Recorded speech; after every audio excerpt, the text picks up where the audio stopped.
জেলবন্দি আওয়ামী লীগ নেতাদের পরিকল্পিত হত্যাকাণ্ড চলছে এবং মৃত্যুর মুখে ফেলে দেবার সব ধরনের আয়োজন সম্পন্ন। আজকে সকালে দিনের প্রথমার্ধে প্রথম সোশ্যাল মিডিয়ায় ফেসবুকে ঢুকে কয়েকটা ছবি দেখে মনটা খুব খারাপ হয়ে গেল। প্রথম ছবিটা হলো যে সাবেক শিল্পমন্ত্রী নুরুল মজিদ মাহমুদ হুমায়ুন গতকালকে চিকিৎসাধীন অবস্থায় ঢাকা মেডিকেল কলেজে মৃত্যুবরণ করেছেন, এরকম আমরা সংবাদ মাধ্যমের কল্যাণে জানতে পেরেছি। এবং ছবিগুলো যেগুলো দেখেছি ইতিমধ্যে ছবিগুলো ভাইরাল হয়ে গেছে। তারপরেও আপনি আমি আপনজন যেহেতু আমরা আবার আরেকবার একটু এই নির্মম ছবিগুলো, এই করুণ ছবিগুলো একটু দেখতে চাই, তারপরে কথা বলতে চাই। এই যে দেখুন এই ছবিগুলো, একজন অসুস্থ মানুষ চিকিৎসাধীন হসপিটালে, মুমূর্ষ রোগী, তাকে হাত কড়া পরিয়ে কিভাবে রাখা হয়েছে। মৃত্যুর আগে তিনি হাত কড়া পরানো ছিলেন। কি নির্মম! এই বাংলাদেশ কল্পনা করতে পারেন? এই নুরুল মজিদ মাহমুদ হুমায়ুনকে একজন ভিভিআইপি, একজন রাজনীতিবিদ, একজন রাজবন্দী, তিনি চারবারের এমপি, দুবারের মন্ত্রী, তিনি একজন বীর মুক্তিযোদ্ধা, দীর্ঘদিন রাজনীতি করছেন, একজন বর্ষীয়ান রাজনীতিবিদ। তার সাথে রাষ্ট্র কি আচরণ করছে দেখুন। একজন রাজবন্দির দায়িত্ব রাষ্ট্রের। চুরি করেননি তো তিনি, ডাকাতি তো করেননি, তিনি তো রাজবন্দি। তাকে কি কারণে বন্দি করে জেলখানায় আটকে রাখা হয়েছিল? সেটি হচ্ছে একটা মিথ্যা, একটা ঠুনকো মামলা। গত বছরের 4 আগস্ট নরসিংদীর মাধবদী এলাকায় বৈষম্য বিরোধী ছাত্র আন্দোলনে ছাত্র জনতার উপর হামলা, আক্রমণ ও হত্যাকাণ্ডের অভিযোগে সাবেক সংসদ সদস্য ও সাবেক শিল্পমন্ত্রী নুরুল মজিদ মাহমুদ হুমায়ুনকে গ্রেপ্তার করা হয়। আওয়ামী লীগ সরকার পতনের পর গত বছরের সেপ্টেম্বরে রাজধানীর গুলশান থেকে তাকে গ্রেপ্তার করে র্যাব। এরপরে তিনি ঢাকা কেন্দ্রীয় কারাগারে বন্দী ছিলেন, কোন রকম জামিন তার হয়নি। রাজনৈতিক প্রতিহিংসা এবং রাষ্ট্রীয় অবহেলার শিকার হয়ে কারাগারে মৃত্যুবরণ করলেন সাবেক শিল্পমন্ত্রী ও বীর মুক্তিযোদ্ধা অ্যাডভোকেট নুরুল মজিদ মাহমুদ হুমায়ুন। দীর্ঘদিন ধরে একটি মিথ্যা মামলায় কারাভোগ করছিলেন তিনি।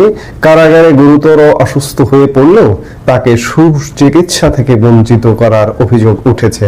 পারিবারিক এবং রাজনৈতিক সূত্রে জানা গেছে, কারাগারে থাকা অবস্থায় অ্যাডভোকেট নুরুল মজিদ মাহমুদ হুমায়ুন ডেঙ্গু জ্বরে আক্রান্ত হন।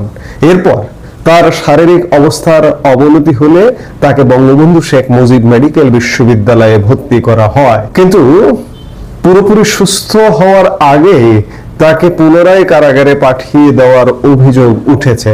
কারাগারে ফেরার পর তিনি ডেঙ্গুর পাশাপাশি ডায়রিয়ায় আক্রান্ত হন এবং তার শারীরিক অবস্থা মৃত্যু শয্যায় পৌঁছায়।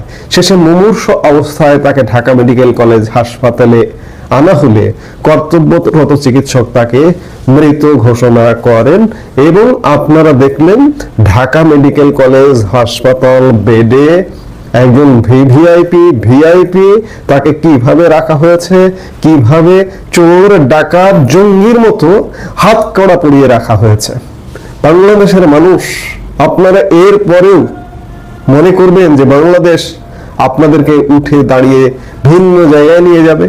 কিভাবে নির্মম নির্যাতন করে এক একজন রাজবন্দীকে হত্যা করা হচ্ছে, হত্যার পরিকল্পনা নিয়েছে, হত্যার মিশন নিয়েছে, তারই অংশ হিসেবে নুরুল মজিদ মাহমুদকে হত্যা করা হলো।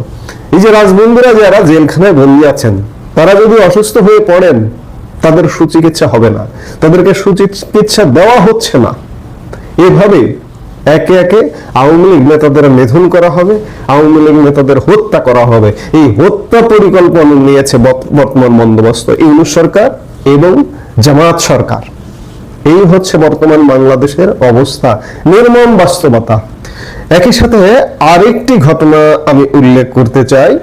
ব্যারিস্টার তুরিন আফরোজ, আপনারা তাকে চেনেন, যে তিনি আন্তর্জাতিক অপরাধ ট্রাইব্যুনালের তিনি প্রসিকিউটর ছিলেন। তাকে গ্রেপ্তার করা হয়েছে এবং ব্যারিস্টার তুরিন আফরোজের 15 বছর বয়সী একটা মেয়ে আছে।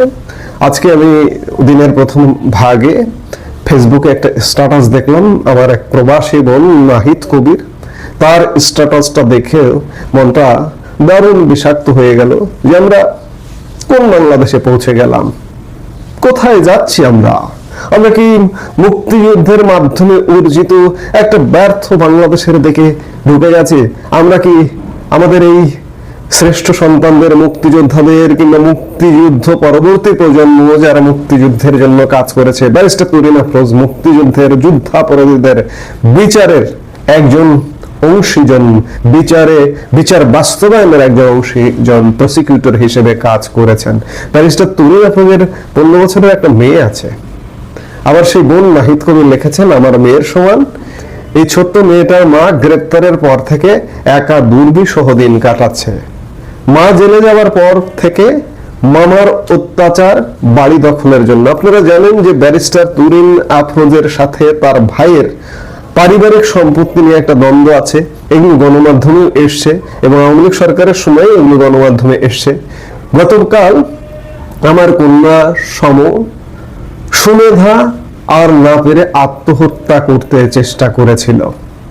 এ খবর শুনে আতঙ্কিত হয়ে কল করলাম, বলে খালামণি আর পারি না, মরে যেতে চাই।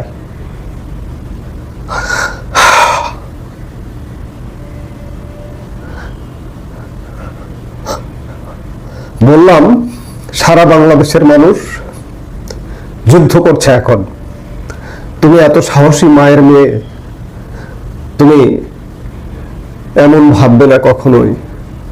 জয় আমাদের হবেই, শুধু সাহস রাখতে হবে। যারা ঢাকাতে থাকেন বাচ্চাটার পাশে থাকবেন। কিমের মমতা, এসব কথা পড়ে, এসব পঙ্ক্তি পড়ে চুপ থাকা যায়? কান্নায় বুকটা ভেসে যায়।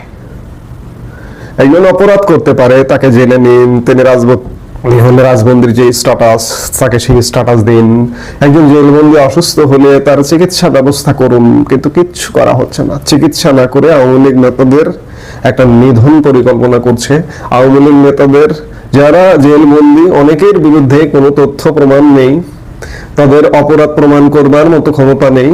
এই জন্য যদি কেউ অসুস্থ হয়, সেই অসুস্থ মানুষকে বিনা চিকিৎসায় মেরে ফেলবার এমন ঘটনা ঘটছে। এর আগেও একাধিক ঘটনা ঘটেছে।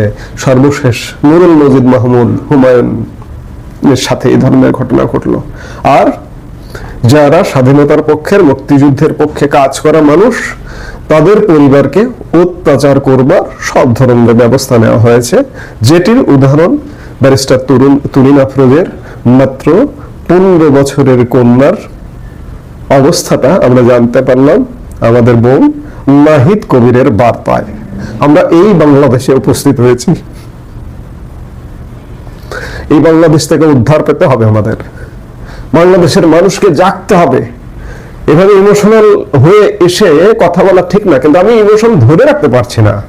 বিশেষ করে ব্যারিস্টার তুরিন আফরোজের মেয়ের আত্মহত্যা চেষ্টার খবর শুনে, আমি তুরিন আফরোজের সাথে আমার কখনোই দেখা হয়নি, তুরিন আফরোজের মেয়ের সঙ্গে আমার কখনোই দেখা হয়নি, কিন্তু আমি মুক্তিযুদ্ধের পক্ষের একজন মানুষ। ব্যারিস্টার তুরিন আফরোজ মুক্তিযুদ্ধে অপরাধীর জন্য, অপরাধীদের বিচারের প্রক্রিয়ার একজন সঙ্গী ছিলেন। সেই জন্য আমার অনুভূতি, আমার কান্না। বাংলাদেশের মানুষ, আপনাদের জাগতে হবে। জাগা ছাড়া বাংলাদেশকে কেউ রক্ষা করতে পারবে না। এই মুহূর্তে এ পর্যন্তই।